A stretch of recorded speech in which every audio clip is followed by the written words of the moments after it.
Well, good evening, YouTubers and Facebookers. Welcome to the beginning of my tour of Scotland.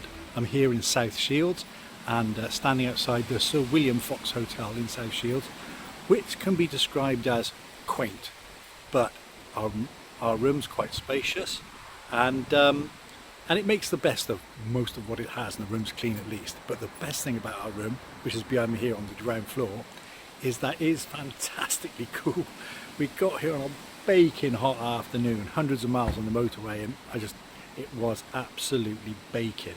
But got to our room, no artificial air conditioning. It's as cool as a cucumber, which I'm really happy about. Tomorrow we're off to Aviemore, which is about 250 miles. We're joining up with a group of other bikers, which I'll tell you more about later on.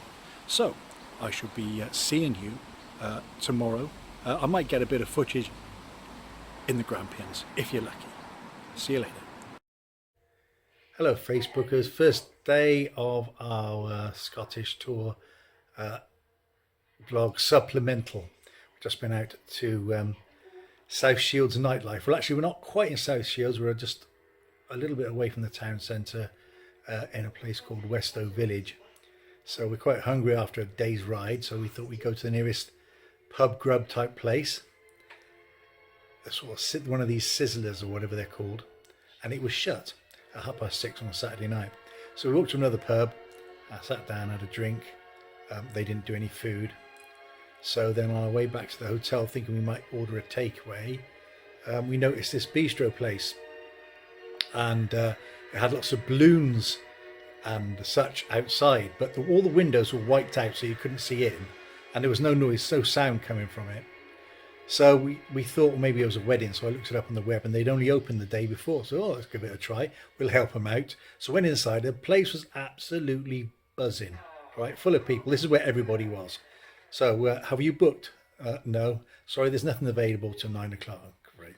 So I went back to the hotel, so scanned out a few more restaurants. So went to the next restaurant we thought we'd like, and we walked in. It was like a pub with a restaurant attached. Yeah, do you want to come in, have a sit down? Yeah, we're looking for, it looks quite trendy. We're looking for something to eat. I'm sorry, the chef hasn't arrived today. Great. Beginning to lose the will to live by now. So anyway, on our way back, we noticed this tiny little Italian restaurant with a sign outside. So we poked our head through, and there was two people sitting there. I said, "Are you open?" And they said, "Yes, we are." I said, "Thank God for that." So we sat down, and to be honest with you, we had a 3-course meal, which was like we couldn't finish it all, and a drink each, and it came to just over 20 quid. Like, I can't remember the last time I paid 20 quid for a meal for 2 people. There you go. Anyway, I'll catch up with you with breakfast tomorrow, because the breakfast here is supposed to be quite good. Take care. See you later.